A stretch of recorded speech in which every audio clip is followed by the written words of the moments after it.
Oui, alors pourquoi ils m'ont demandé en fait de pouvoir parler de cette mutation? Parce que actuellement, en fait, c'est le monde entier qui est concerné. Nous sommes entrés dans cette mutation et c'est vrai que les événements se précipitent un petit peu partout. Donc, pour les guides, il était essentiel que l'on puisse en parler davantage, un petit peu expliquer comment ça se traduit, cette mutation, et pour que les personnes comprennent que voilà, ce n'est pas qu'elles ne fonctionnent pas bien, mais qu'elles sont prises dans ce tourbillon de mutations actuelles.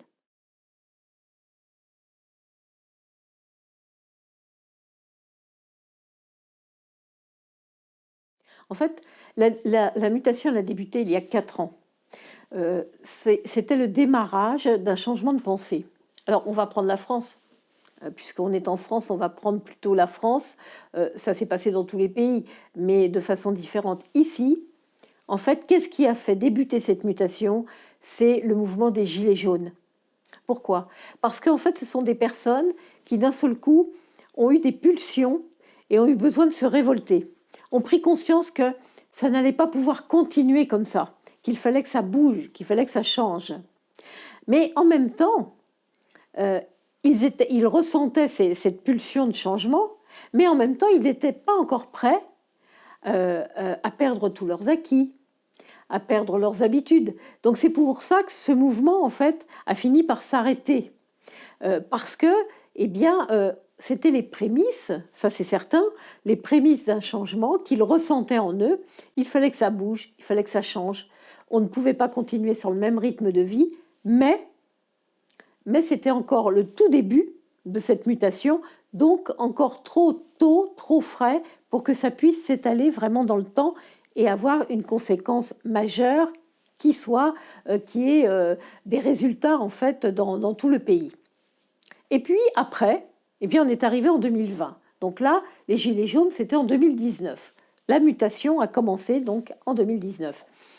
Après, tout de suite après ces Gilets jaunes, nous sommes arrivés en 2020. Et en 2020, qu'est-ce qui se passe?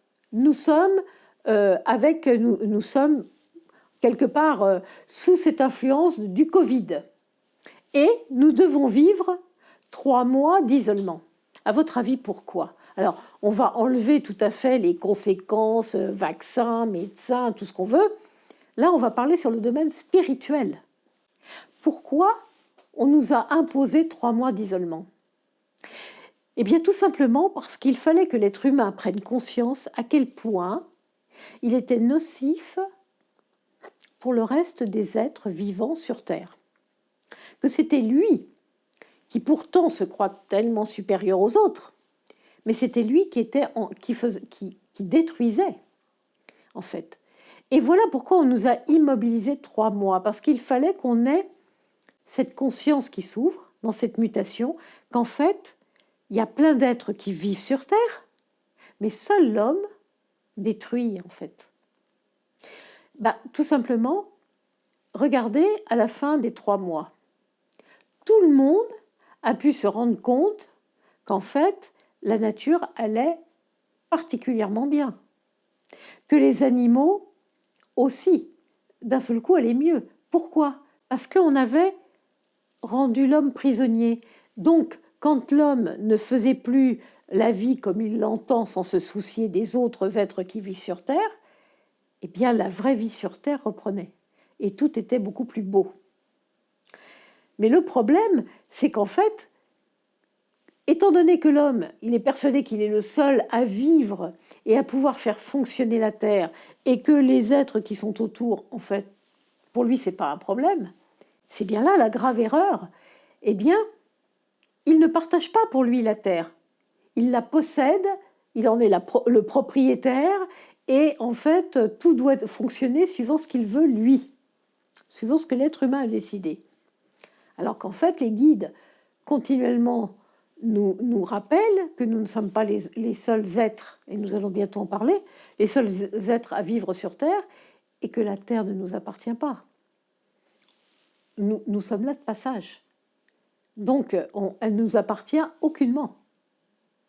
Donc c'est là, en fait, ça a été fait pour ça, la Covid, pour nous permettre de prendre conscience à quel point la Terre allait mieux dès que l'homme arrête de faire tout et n'importe quoi.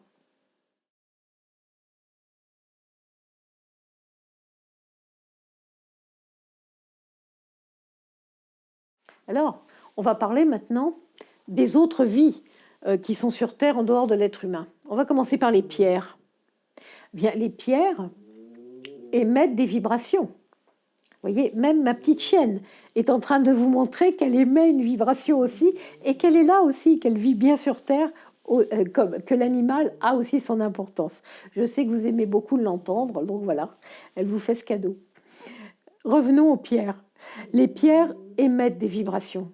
Les pierres, ce sont des âmes qui n'ont pas qui n'ont pas l'émotionnel, qui ne viennent pas s'incarner pour travailler de l'émotionnel.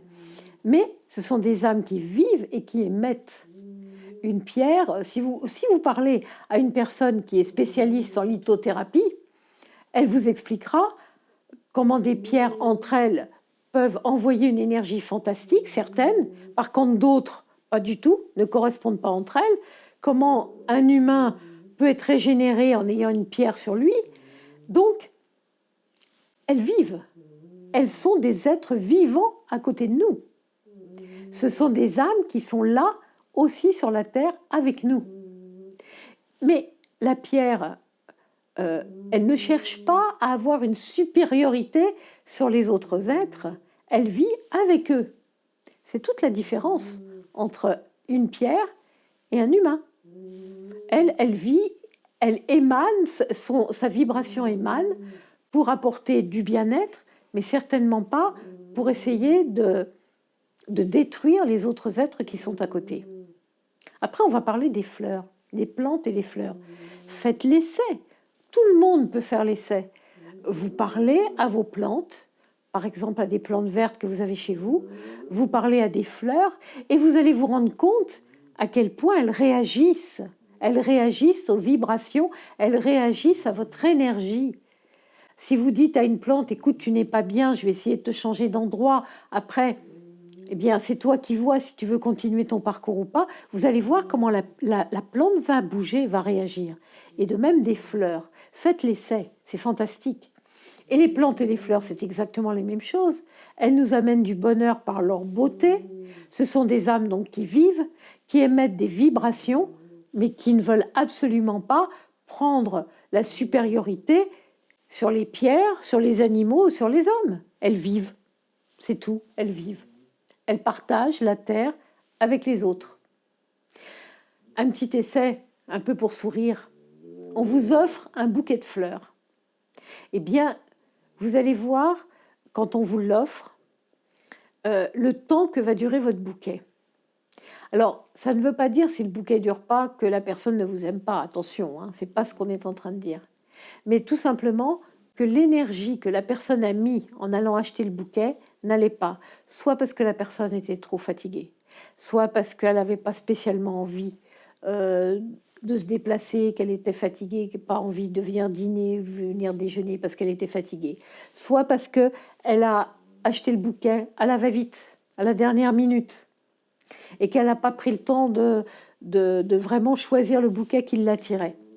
Eh bien, si c'est dans ces conditions-là, le bouquet, au bout de 2 jours, il n'y a plus. Les fleurs sont fanées.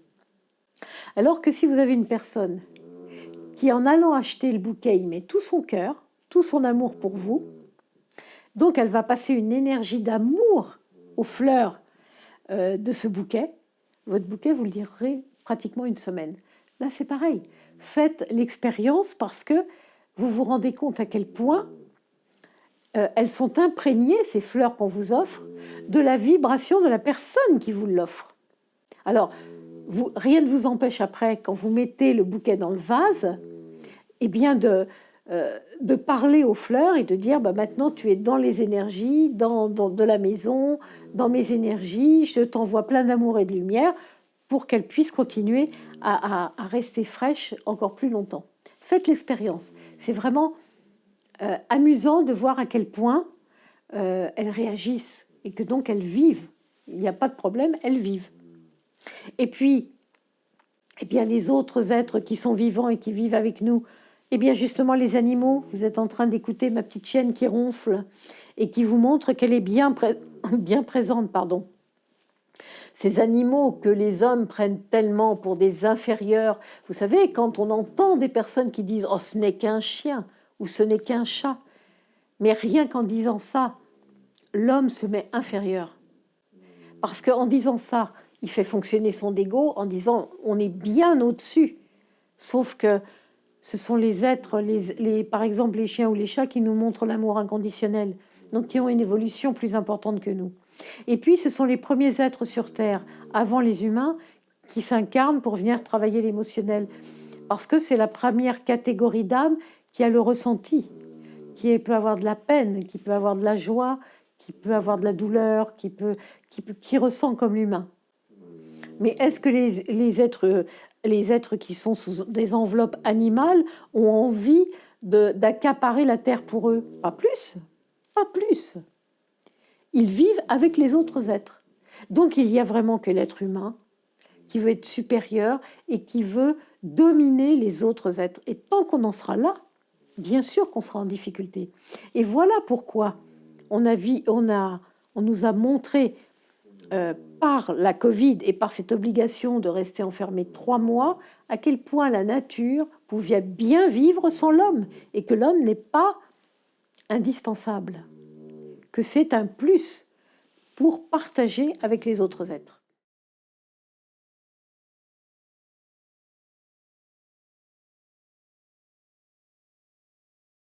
Oui, revenons à la mutation. Donc on a vu que cet isolement, c'était la continuité de cette mutation qui commençait pour faire comprendre à l'homme qu'il n'était pas seul sur Terre et qu'il n'était pas indispensable pour que la Terre tourne bien. Et qu'en fait, eh bien, ça devait nous faire prendre conscience qu'on ne devait pas repartir au bout des 3 mois de la même façon que de la manière dont on vivait avant ces 3 mois. Ça devait, normalement, ça aurait dû être un palier et se dire, bah, on en profite pour changer les habitudes, pour vivre autrement, pour nous comporter autrement. Mais en fait, qu'est-ce qui s'est passé? On en est tous témoins. Qu'est-ce qui s'est passé? Les 3 mois se sont terminés. Nous avons été libérés quelque part. Nous avons pu reprendre notre vie comme avant. Et tout est reparti de plus belle. C'est-à-dire le pouvoir, l'argent, la course au temps, tout est reparti de façon beaucoup plus accélérée encore. Donc, la leçon n'avait pas du tout été comprise. Donc, la mutation ne pouvait pas s'arrêter là. Parce qu'on était loin d'avoir réalisé. Et en fait, on est reparti de plus belle dans notre frénésie de tout, en fait. De consommation, de temps, de pouvoir, d'argent, d'ego. On est reparti là-dedans. Alors, bien sûr, pas tout le monde. Il y a des personnes qui ont eu l'ouverture. Heureusement, d'ailleurs, il y a eu beaucoup d'âmes qui se sont ouvertes et qui ont compris, beaucoup d'ouvertures de conscience qui se sont faites, heureusement, mais pas suffisamment. Pas suffisamment. Et donc, ben, on est reparti dans cette course effrénée. Et qu'est-ce que ça fait? C'est ce qu'on va voir maintenant. Qu'est-ce que ça fait? C'est qu'on repart dans un schéma répétitif.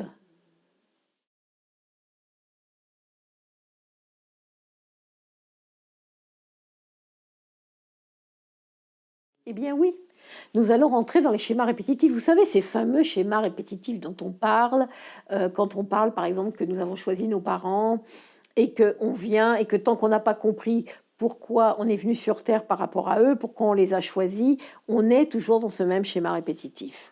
Et que ce schéma est de plus en plus violent tant qu'on ne l'a pas compris.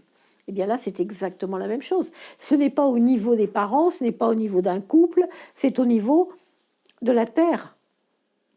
L'être humain étant reparti dans une cadence infernale après ces 3 mois d'isolement, eh bien, il est entré dans ce schéma répétitif qui donc est de plus en plus violent. Et donc la mutation, eh bien, jusqu'à présent, on nous disait, vous approchez de l'œil du cyclone. Là, on commence à y entrer dans l'œil du cyclone. Hein. Donc, les forces négatives se sont trouvées décuplées du fait que l'homme, en fait, n'a pas compris et est reparti plus belle, de la même manière de vivre qu'il avait avant ces 3 mois. Et là, ça rejoint ce dont on avait parlé une fois dans une vidéo, de la vibration que tous les êtres humains avaient reçue en 2012. Vous vous rappelez, je vous avais expliqué qu'en fait, chaque être humain avait reçu en 2012 une vibration supplémentaire pour monter d'un niveau d'évolution. Mais les guides nous avaient bien expliqué qu'on allait tous recevoir cette vibration, les enfants qui naissaient l'avaient déjà, que tous ceux qui étaient sur Terre recevaient cette vibration, mais que ceux qui étaient un petit peu ouverts, qui avaient une ouverture de conscience, allaient s'ouvrir encore plus. Ceux qui n'avaient pas du tout, qui n'étaient pas ouverts et qui étaient bloqués, allaient être encore un peu plus fermés. Ceux qui avaient des problèmes psychologiques allaient voir les problèmes psychologiques s'agrandir énormément. Et ceux qui étaient dans la violence et dans la haine allaient devenir de plus en plus dans la violence, dans la haine. Pourquoi? Parce que cette vibration qui nous est envoyée, eh bien, on la gère, nous, en la recevant, de la manière dont on vit, de la manière dont on se comporte. Donc quelqu'un qui va être déjà tout le temps dans la méchanceté ou dans l'agressivité, cette énergie, il va s'en servir pour y être encore plus. Par contre, celui qui est dans la lumière déjà et dans l'ouverture, va avoir des compréhensions supplémentaires. Donc, on a rejoint ces vibrations qu'on avait reçues. Le fait qu'on rentre dans ce schéma répétitif, tout a été décuplé. Tout a été décuplé. Et qu'est-ce qu'on a pu constater à ce moment-là? Eh bien, une recrudescence de violence sous toutes ses formes.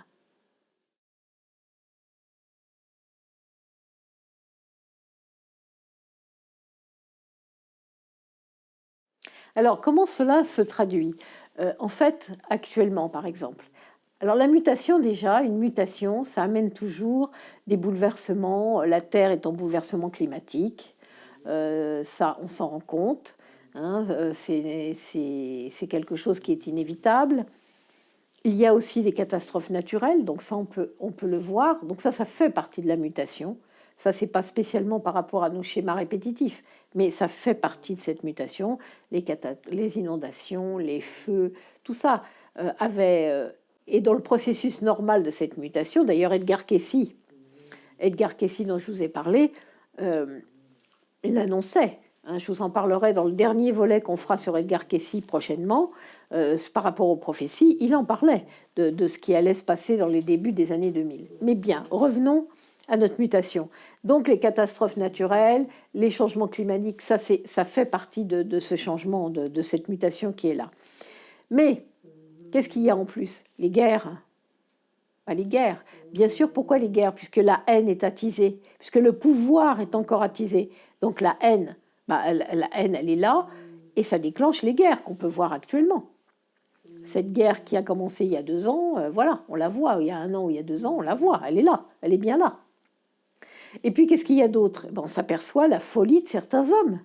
Puisque là, actuellement, vous avez une violence qui se déchaîne, une haine qui se déchaîne, et la folie des personnes qui, psychologiquement, font des actes complètement insensés, complètement irraisonnés. Donc ça, c'est la conséquence de toutes ces vibrations lourdes dans lesquelles on est reparti, de ces schémas répétitifs qui fait que ça augmente tout ce qui peut être compliqué, en fait.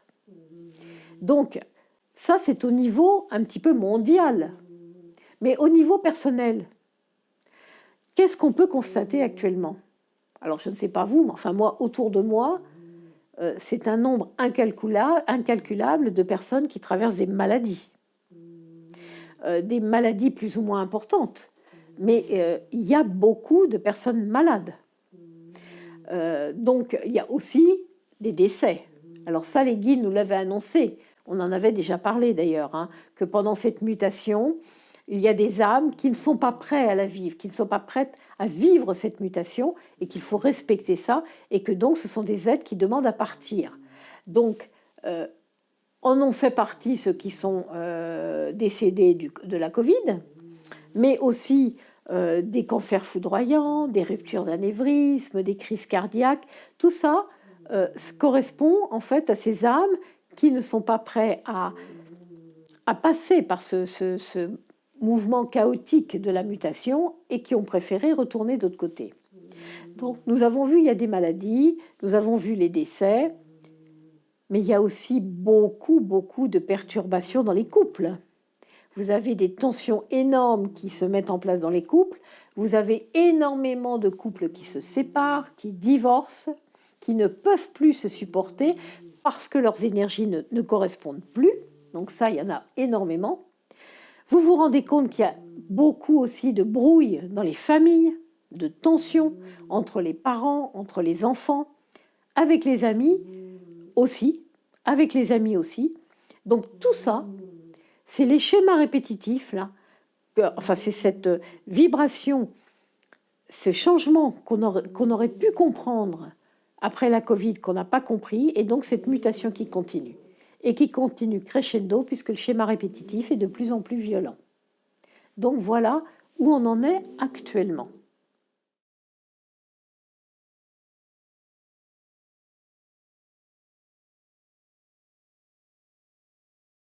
Les dangers à éviter, on peut tous s'en rendre compte.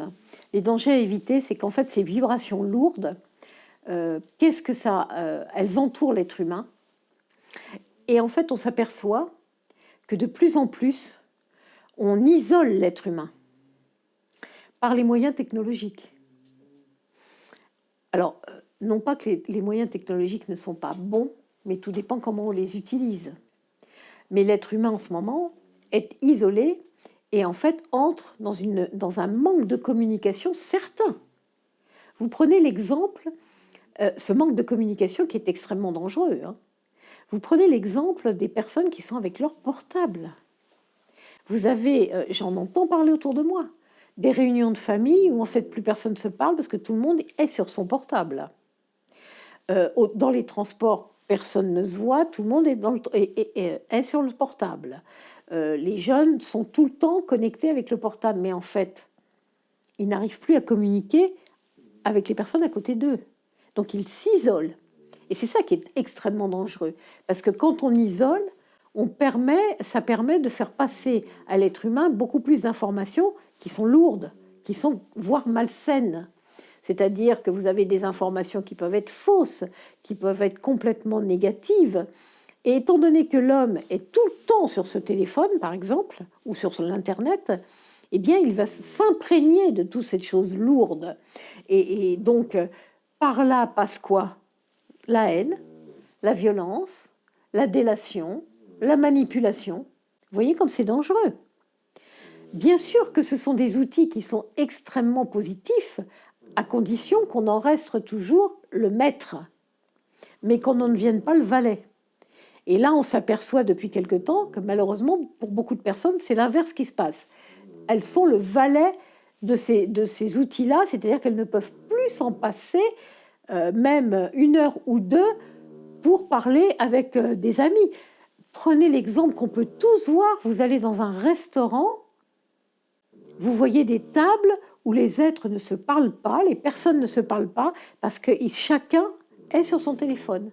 Qu'est-ce qu'il y a de plus important de communiquer avec l'autre, en fait? C'est le but de la vie. Puisque par la communication, par l'échange, il y a cet amour qui passe entre deux êtres. Donc, vous voyez à quel point, là, c'est redoutable et qu'on ne s'en rend pas compte. C'est un piège, en fait. C'est-à-dire que plus vous êtes sur ces outils, plus vous avez envie d'y être. Alors, ce n'est pas non plus spécialement étonnant, puisqu'on a vu qu'actuellement, sur Terre, il y avait beaucoup plus d'âmes adultes que de vieilles âmes. Encore pendant peut-être une dizaine d'années. Et ces âmes adultes, bien, ça les dérange pas d'être dedans, puisqu'elles sont dans le pouvoir, dans la manipulation, dans l'ego, dans l'argent. Donc ça correspond, ce qu'elles peuvent trouver avec ces outils, ça correspond tout à fait à ce qu'elles veulent dans leur vie. Donc c'est pas vraiment étonnant que ça se passe comme ça. Mais celui qui est ouvert, celui qui est vieille âme ou âme évoluée, âme élevée, il peut avoir déjà le réflexe de se dire, bon, cet outil, il est complètement positif pour certaines choses, mais pour d'autres, il faut que je prenne le recul et que je prenne le temps de voir ceux qui sont à côté de moi quand même. Voilà le piège qu'il ne faut pas qu'on évite, qu'il faut éviter, pardon. le danger qu'il faut absolument éviter, le piège dans lequel on ne doit pas tomber.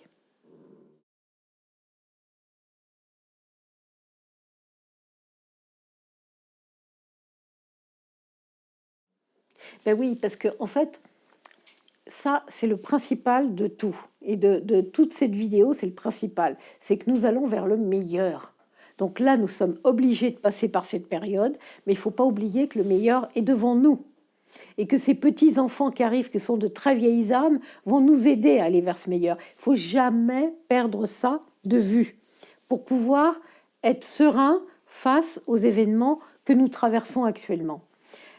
Cette mutation, dans d'autres civilisations, on l'appelait comment? On l'appelait la décadence. D'accord? Ça s'appelait la décadence. Les guides préfèrent appeler mutation parce que c'est beaucoup moins lourd de parler d'une mutation que de parler d'une décadence. Mais c'est pourtant ce qui se passe actuellement. C'est-à-dire qu'on se rend compte que petit à petit, on perd nos valeurs. On perd les vraies valeurs par rapport par rapport à l'amour entre les gens, par rapport au côté sexuel, par rapport comment dire, à la façon dont on se comporte avec les autres. On se rend compte actuellement que, par exemple, le respect n'est plus là du tout. Mais on peut tous s'en rendre compte dans la rue, par exemple, tous les jours. Enfin, peut-être moins pour les personnes qui sont en province. J'ai la chance d'y être quelquefois et je me rends compte que c'est beaucoup plus léger, bien que ça commence aussi quand même dans les grandes villes de province. Mais si vous êtes, par exemple, dans la région parisienne ou dans les grandes villes, justement, je parle encore en France et je pense que dans les autres pays, c'est la même chose, eh bien vous vous rendez compte qu'il n'y a plus aucun respect. Les personnes passent, vous bousculent, ne vous demandent même pas pardon. Vous avez des vélos sur les trottoirs, des trottinettes qui roulent vite, qui n'ont rien à faire de risquer de vous renverser. Vous traversez, les voitures passent le feu rouge, les vélos passent tous les feux rouges, peu importe si vous êtes là, si vous risquez d'avoir un accident. Ça, c'est le non-respect. En fait, la personne qui peut faire ça ne respecte plus l'autre. C'est-à-dire qu'on est actuellement dans une période où chacun veut faire comme il veut, sans s'occuper de s'il va déranger l'autre ou pas. Donc il n'y a plus ce respect. Et ça c'est le signe de cette décadence, justement. C'est-à-dire, la décadence, c'est quoi? C'est que c'est une civilisation qui ne peut plus continuer comme elle est et qui va être obligée d'être transformée. Alors, c'est bien pour ça que les guides insistent en disant toujours il n'y aura pas la fin du monde, mais il y aura la fin d'un monde. Et c'est ce qu'on est en train de vivre, cette transformation qui est en train de se faire. Sauf que comme on est dans cette période de décadence, pour l'instant, il y a plus de côté lourd que de côté positif.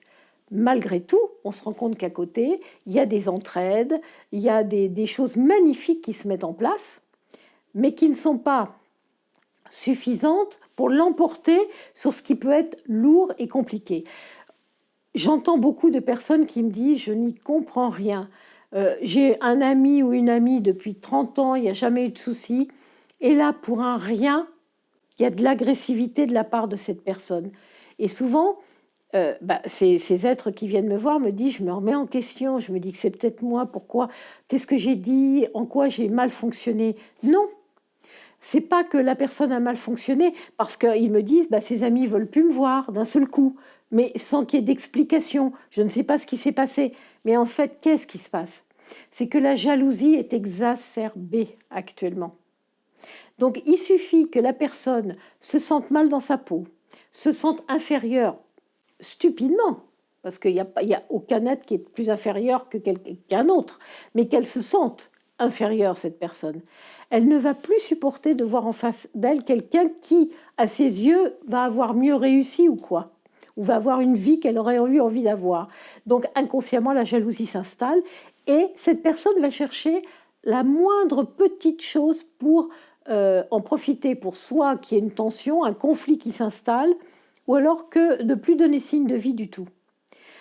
Alors, ces personnes qui viennent me voir me disent c'est très compliqué parce qu'on va essayer de s'expliquer, on va essayer de trouver, d'aplanir la situation, mais c'est pire.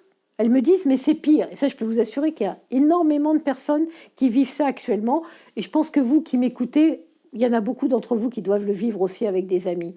Et ils me disent mais c'est encore pire qu'on essaye d'aplanir la situation. Ça envenime encore plus. Mais bien sûr, Mais bien sûr, parce que là, vous vous mettez dans une sorte de jeu de manipulation de celui qui ne veut plus parler et qui voit que vous faites des efforts pour essayer de revenir, mais comme il ne veut surtout pas, mais qu'il n'a pas vraiment de raison valable, et ça, bien sûr qu'il va faire empirer en essayant de vous culpabiliser encore plus. Et les guides nous disent, ne rentrez plus dans ce jeu-là. C'est tout simplement, et là, la phrase prend tout son sens, quand les guides nous disent, c'est tout simplement à ce moment-là qu'il faut comprendre que vous n'êtes plus sur la même longueur d'onde. Et là, ça prend toute sa valeur, cette phrase, parce que oui, vous n'êtes plus sur la même longueur d'onde que ces amis ou que ces personnes de la famille qui vont vous jalouser, vous ne savez même pas pourquoi, mais c'est comme ça. C'est parce que la vibration, alors si vous avez une vibration d'âme élevée ou de vieille âme, c'est pire. Parce que, et que vous êtes en face d'une âme adulte, ben, elle ne va pas supporter. Donc c'est bien pire. Donc elle voudra certainement pas trouver une solution pour que ça s'aplanisse. Donc il ne faut pas vous mettre en culpabilité. Il ne faut pas vous flageller en vous disant « mais qu'est-ce que j'ai fait, mais qu'est-ce que j'ai fait ?» Non, vous ne vous correspondez plus en énergie. Donc il faut laisser les choses tranquillement, envoyer de la lumière et de l'amour à ces personnes en disant « bon, voilà, il y a quelque chose qu'elles ne comprennent pas. Moi, j'envoie beaucoup d'amour et de lumière pour que tout s'aplanisse, pour que tout redevienne calme. Vous ne verrez peut-être plus les personnes, mais en tout cas, vous serez complètement aligné par rapport à ce conflit. Pour vous, ça sera réglé, voyez. Alors, souvent, on me dit « ah bah oui, mais dans les grandes villes, on ressent plus dans les grandes villes. » Bah oui, c'est normal, hein.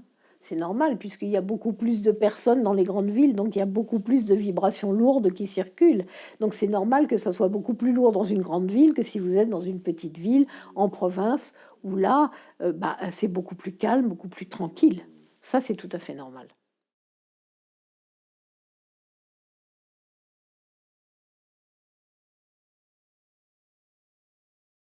Alors, pourquoi je veux vous parler de la réaction face à ces lourdeurs? Parce que actuellement, j'ai beaucoup de personnes qui me parlent de ce problème qui n'en est pas un. C'est-à-dire, j'ai énormément de personnes qui viennent me consulter et qui me disent, écoutez, Madame André, il y a quelque chose chez moi qui n'est plus normal. Je n'ai plus envie de sortir de chez moi. J'ai envie de rester enfermée. Je n'ai plus envie de sortir. Et autour de moi, on me dit oui, mais enfin, il faut quand même que tu fasses de l'exercice. Et puis, qu'est-ce que c'est que ça? Pourquoi tu t'enfermes? Tu vieillis et tout. Et en fait, les guides nous l'expliquent en nous disant non, c'est pas une question de vieillir, parce qu'il y a même des jeunes qui ressentent ça. C'est pas une question de vouloir s'isoler ou quoi. C'est tout simplement que les énergies sont tellement lourdes actuellement dehors quand vous sortez, c'est-à-dire c'est comme une agression qui vous arrive, parce que vous croisez forcément des personnes qui sont compliquées, et que si vous avez une ouverture de conscience un peu grande, eh bien vous captez tout. Eh bien, en fait, vous ressentez tellement ces vibrations lourdes quand vous sortez, qu'après, quand vous revenez chez vous, vous êtes épuisé. Et donc, au fur et à mesure, eh bien, c'est un moyen de protection. Vous n'avez plus envie de sortir, vous vous protégez. Alors, ça ne veut pas dire qu'il ne faut plus du tout sortir, mais si vous vivez ça, si vous avez besoin de plus être centré sur vous, de lire, de méditer, de rester tranquille, à écouter de la musique, plutôt d'aller dans un bar prendre un verre ou d'aller manger dans un restaurant ou quoi, il ne faut pas vous inquiéter. C'est normal, c'est par rapport à cette période actuelle où en fait, rester chez soi, c'est un moyen de se ressourcer davantage plutôt que de sortir pour être imprégné de toutes ces lourdeurs. Alors un petit conseil aussi des guides, parce que vous pouvez aussi sentir de la fatigue et de l'énervement si vous êtes sorti. Et quand vous allez travailler, vous êtes bien obligé de sortir. Donc vous ressentez la fatigue, l'énervement, le stress, voilà. Donc tout ça, ce sont des lourdeurs. Donc oui, vous pouvez être amené, quand vous ne travaillez pas les jours de repos, à ne plus avoir envie de sortir, donc ne culpabilisez pas. Et puis surtout, quand vous rentrez d'une journée où vous avez été imprégné de ces lourdeurs, où vous sentez de l'énervement ou de la fatigue, eh bien tout de suite, n'attendez pas, allez tout de suite prendre une douche et faites tout de suite couler de l'eau du creux là, que vous avez dans le cou, du centre énergétique, le long de votre colonne, parce que ça va vous régénérer très vite. et vous allez vous sentir beaucoup moins fatigué. Donc c'est important de le faire et vous sentirez tout de suite mieux après et totalement délassé, désénervé. Et puis, si vraiment vous n'êtes pas encore suffisamment bien, eh bien vous prenez le temps de vous asseoir sans être dérangé, par exemple, par le téléphone, hein, sans être dérangé par qui que ce soit, ni par le conjoint ou la conjointe, ni les enfants. Vous vous isolez. Il n'y a pas besoin de longtemps, hein. 5 minutes, ça suffit. Vous vous asseyez, vous ouvrez vos mains et vous dites à votre guide, rééquilibre-moi s'il te plaît. Envoie-moi l'énergie qui va me rééquilibrer. Dans l'instant, vous recevez l'énergie. Dans l'instant, votre guide vous rééquilibre. N'oubliez jamais votre guide là. Plus que jamais, il ne faut pas oublier le guide. Il ne faut pas oublier que notre guide, c'est notre binôme. Plus que jamais actuellement. D'accord? Donc, vous voyez, ce sont des petites choses comme ça qui, d'un seul coup, vont vous apaiser et vous permettre d'aller mieux et de vous sentir mieux. Mais surtout, surtout, ne culpabilisez pas si vous n'avez pas trop envie de sortir par moment. C'est normal, les guides nous disent, c'est normal. C'est parce que vous captez tout.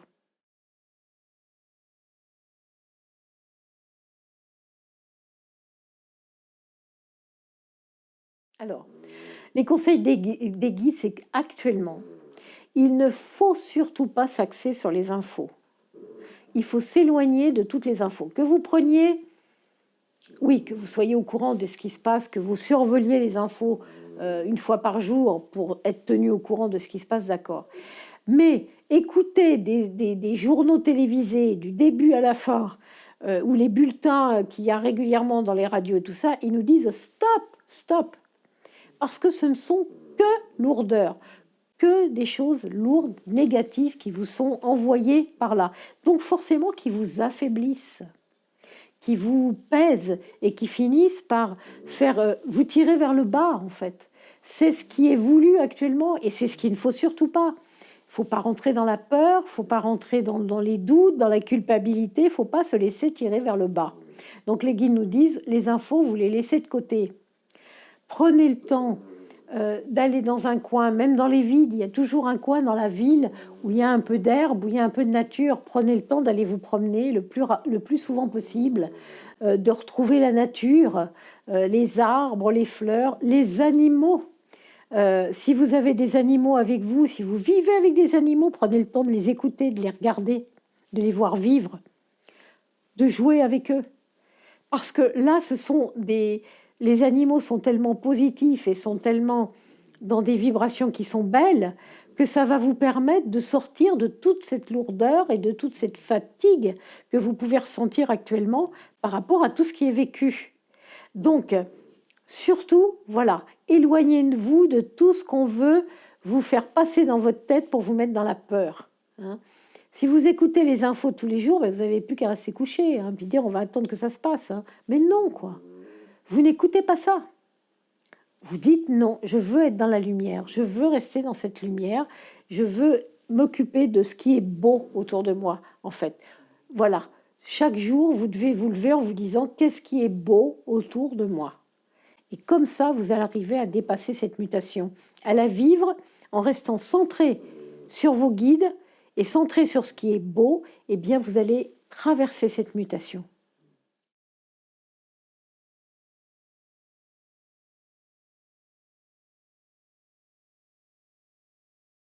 Alors, pour conclure, moi, je vous dirais que, en fait, pour aller mieux, nous devons passer par là. Il ne faut pas oublier qu'en tant qu'âme, nous avons accepté, nous savions ce que nous allions vivre. Hein. Nous savions que nous allions passer par ces périodes compliquées, mais qu'en même temps, c'est une période extraordinaire de transformation de civilisation, de mutation, donc quelque chose qui ne se produit pas souvent et qu'on a la chance de vivre cette période. Donc c'est ça qu'il faut quand même ne jamais oublier et que nos âmes savaient qu'il y aurait des difficultés, mais que nous avons accepté parce que nous voulions nous incarner à ce moment-là sur Terre. Donc ça, il ne faut pas l'oublier. Hein. Et c'est essentiel de passer par cette mutation parce qu'il faut bien que toutes ces énergies négatives s'en aillent pour que nous allions de nouveau vers un monde d'entraide et d'amour. Donc, le principal, c'est ce qu'on a dit, c'est ce dont on a parlé peu de temps, il y a peu de temps. Il faut rester axé sur nos guides, ne pas se laisser imprégner de toutes les lourdeurs, rester connecté avec les guides, rester aligné avec ce que l'on est et ne pas se laisser influencer par quoi que ce soit. Hein. Il faut refuser de rentrer dans la fatalité qu'on veut nous imposer, pas se laisser imprégner, rester aligné, rester dans l'amour et la lumière. Pourquoi? Eh bien, rester dans le positif, garder le positif en nous, c'est garder cette lumière. Et la lumière, c'est quoi? C'est la vie. Et la vie, c'est l'amour. À bientôt. Bon été à vous.